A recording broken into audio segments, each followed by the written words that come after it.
Hello everyone, welcome back to my channel. Now in this video, we're going to build this small application, which is basically a profile page for any kind of application that you might want to build, right? So for me, I've taken this out of my Instagram clone course. So this is the profile page that I have in that particular course, and it allows me to update the data for my users in my Instagram application.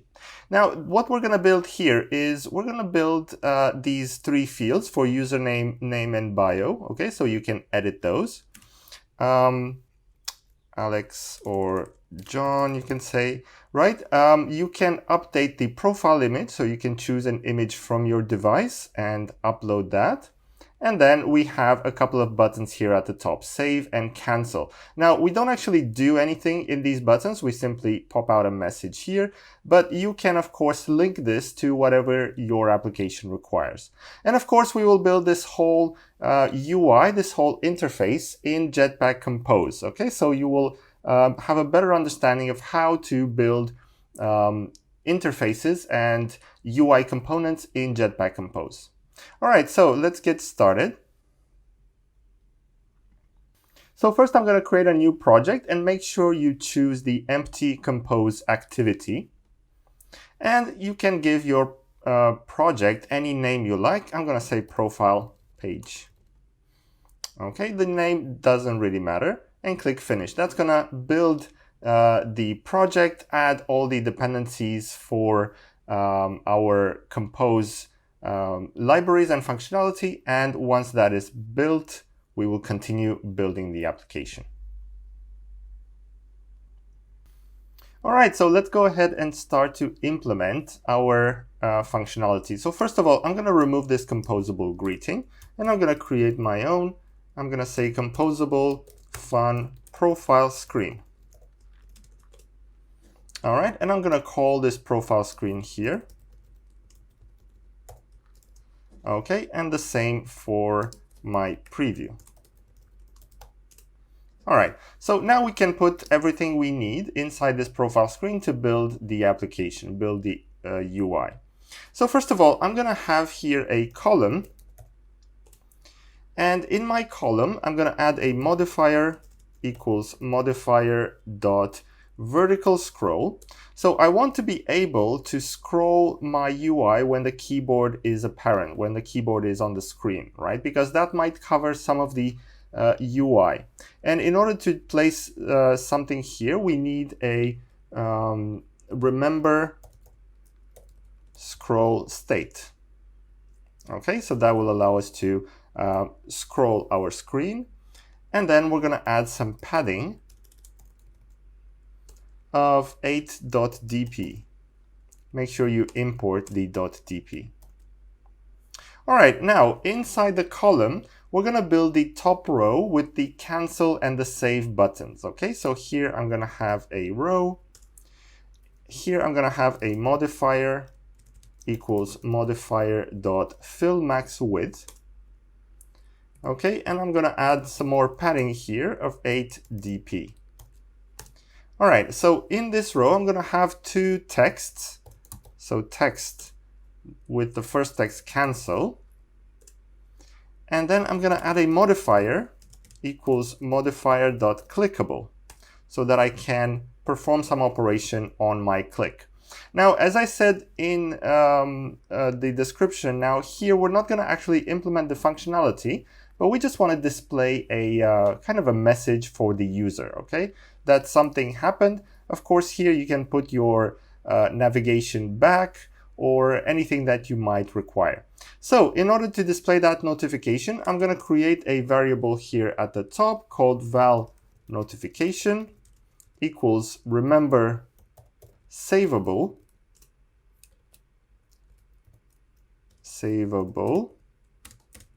Okay, make sure you import the remember savable.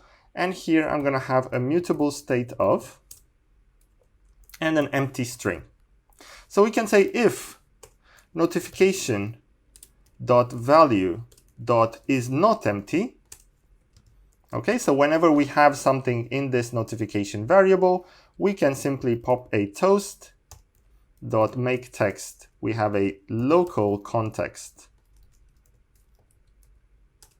dot current. We have the notification dot value, and then the duration is going to be toast dot length long, and don't forget dot show at the end. Okay, so we pop this message, but don't forget to reset your notification. So notification dot value equals empty string.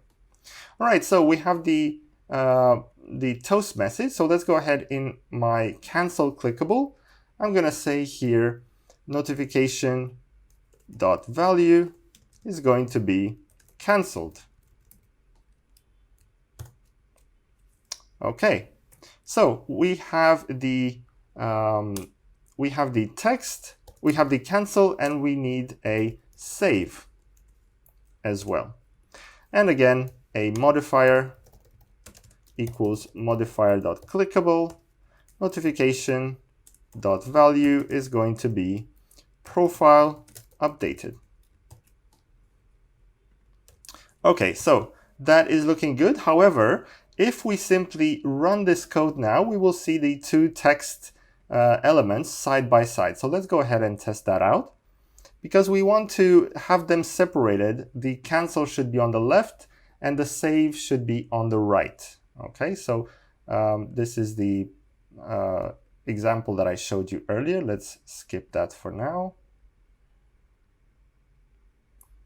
And we're just going to wait for the build to finish.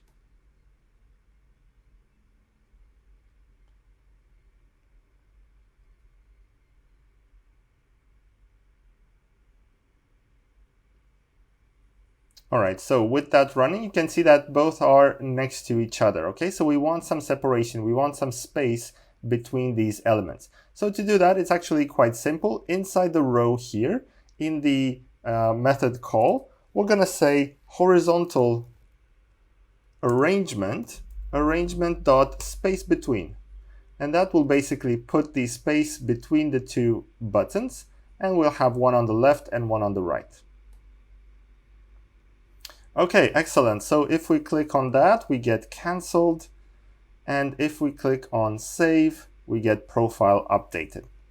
All right, so it's looking pretty good so far. Now, what we want to do here is we want to display an image with a message to be able to update that particular image. Okay, so let's go ahead down below after this row, and we're gonna say profile image, which we need to create, of course. So let's go ahead and create our composable fun profile image. Okay, and here we need to build our image. Now, before we do that, we need to add the coil library to our project because we're going to be using coil to build our UI. So let me open the build.gradle file, the app file, the app build.gradle file. And here inside the dependencies, I'm going to add implementation io.coil-kt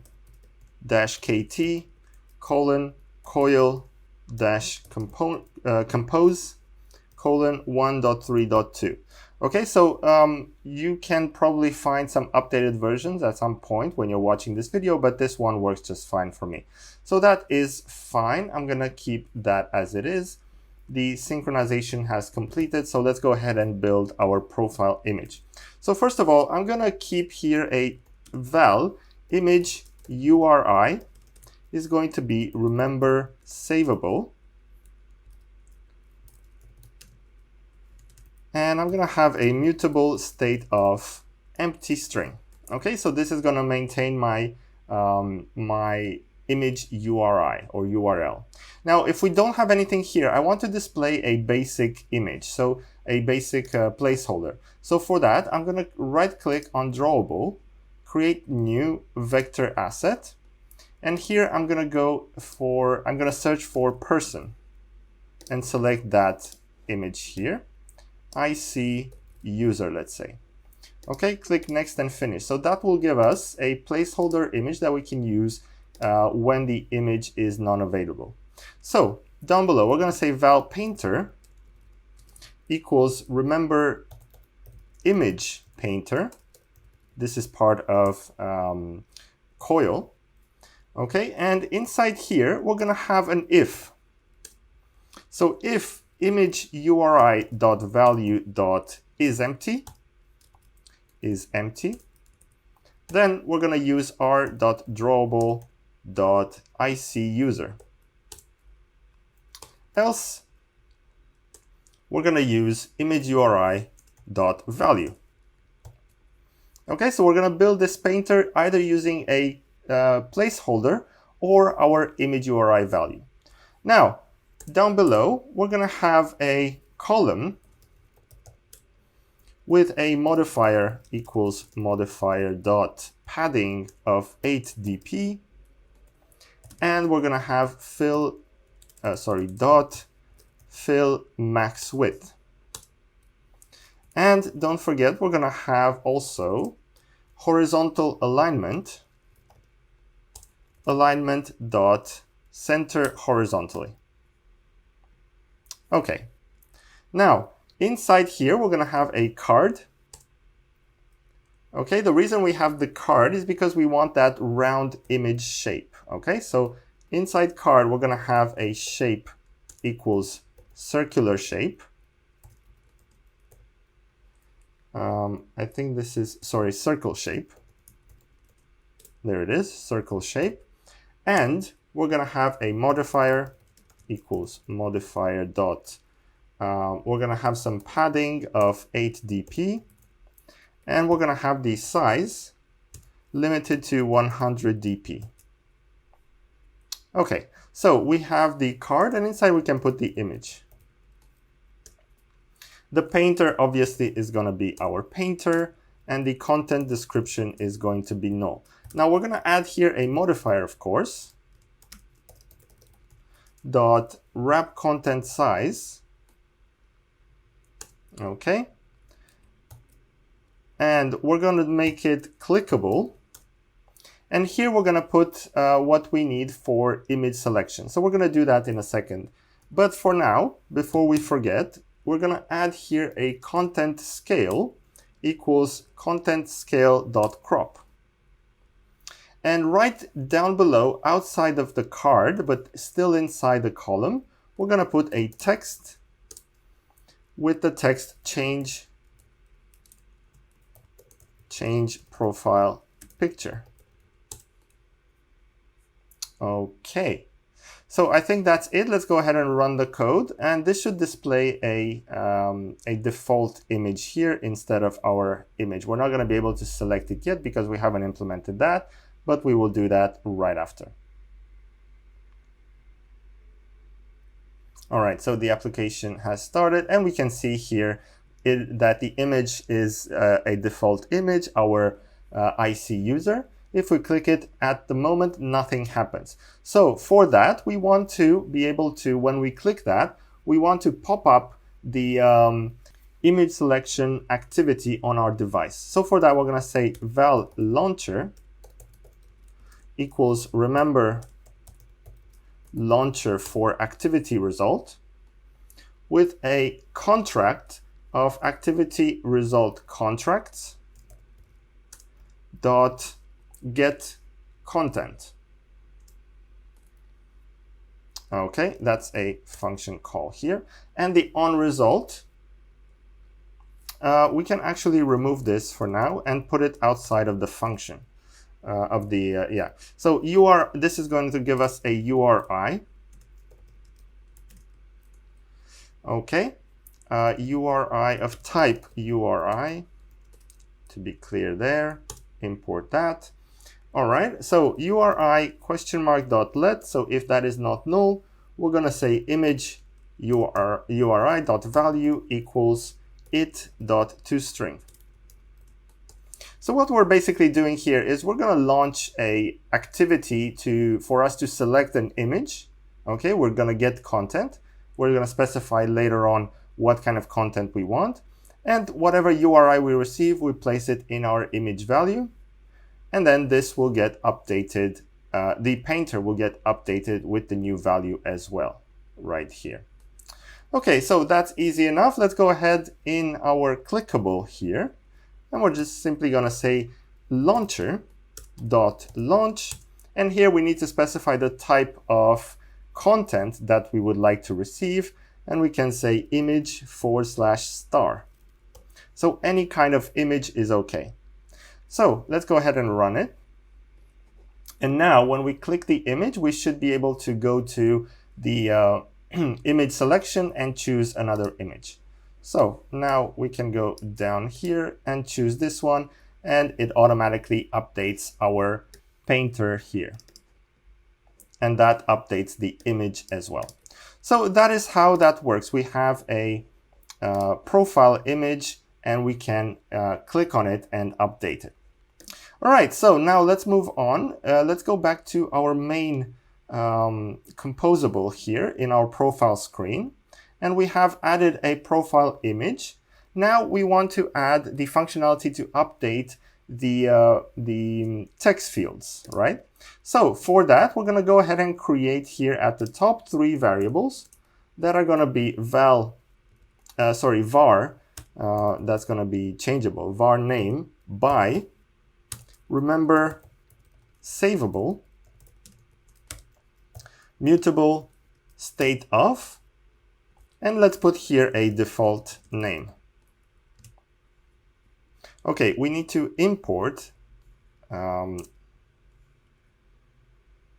So for some reason, import really has a problem with this kind of functionality. So let's go ahead and import it manually. They might fix this at some point. Import androidx.compose.runtime.getValue. Okay, so that should fix some of the problem here. And now I have the import for set value as well. So we need the get value and set value. I'm not sure why it doesn't work. Android Studio has a problem with this particular import. I've had it many times, so you can just import it manually. Then we can say var username by remember savable, and here we have a mutable state of default username.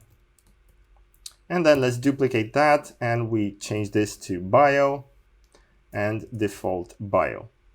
Okay, so we have our 3 variables here that will maintain the state. And what we need to do is we need to add elements to display that information. So right below profile image, I'm going to create a row.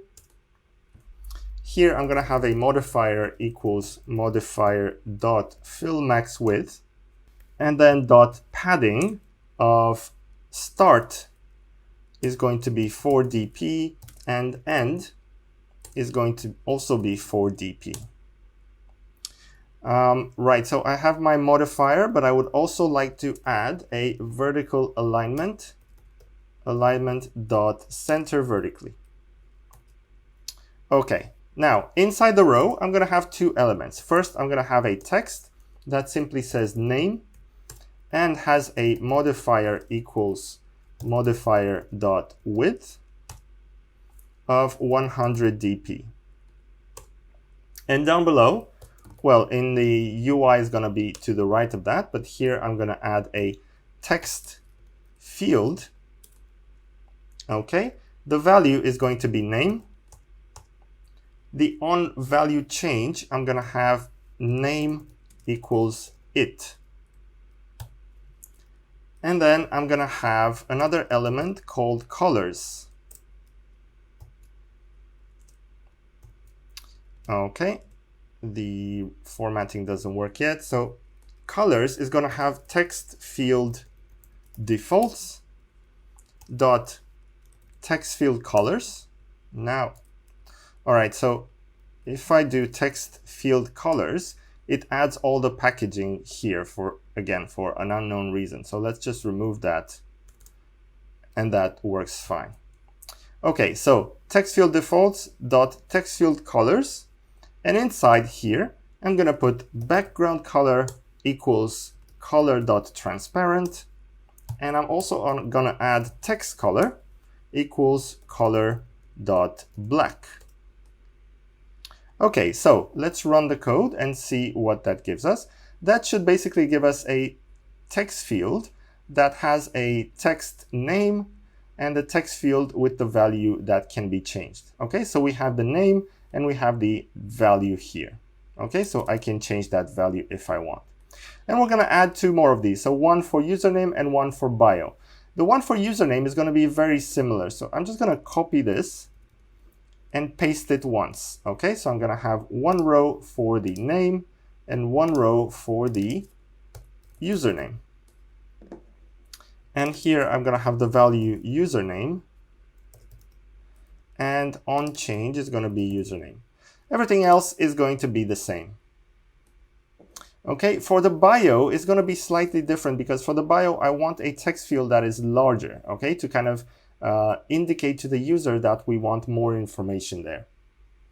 Okay, so here, let's go ahead and create the bio. So row, again, modifier equals modifier dot fill max width, and then dot padding 8 dp, and also vertical alignment dot, this time we're going to put it at the top. Okay, simply because if we have a large field and we want the bio text to be at the top here, not in the middle. Okay, so we have our row. Now here we have our text that's going to say bio. And then our modifier equals modifier dot width is going to be 100 dp. And padding, we're going to just add the top padding of 8 dp.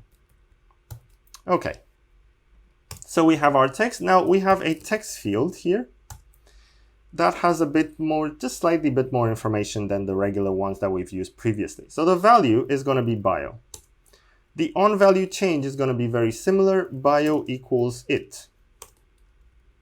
Then we're going to have a colors. Let me just copy the colors because it's exactly the same. Colors here, colors. Okay, so you can go here, colors, that's fine.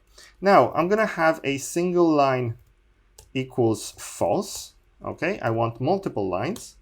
And then I'm going to have a modifier equals modifier dot height equals height of 150.dp.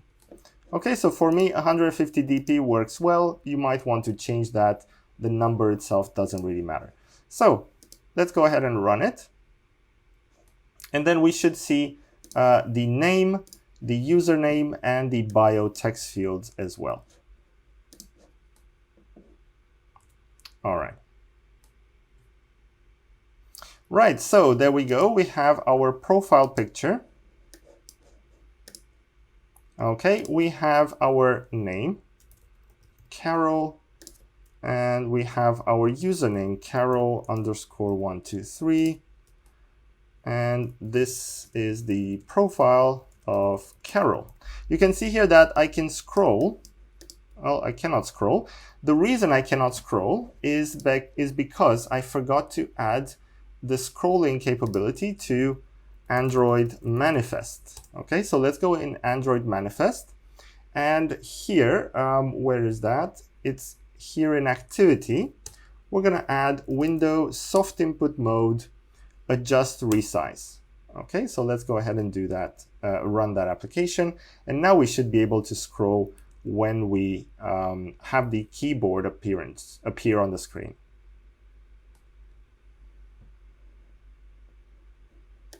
Okay, and now we are able to scroll. All right, so let me add the picture again and the name Carol. All right, so that's pretty much it for this application. Like I said, we're not going to implement the save functionality. Keep in mind that you now have the information here. Where is it? In the save, you have the information for name, username, and bio.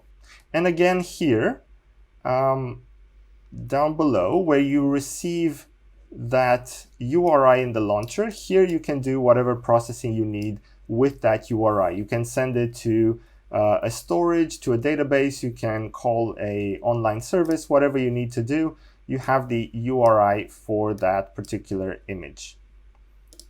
All right, so that's pretty much it. That's all for this video, how to build a profile page in Jetpack Compose. If you want to learn more about Jetpack Compose, and in particular about my course on how to build an Instagram clone, check out the links down below in the description. And if you're interested, go ahead and sign up for that. All right, that's it for this video. Thank you so much for watching, and I will see you next time.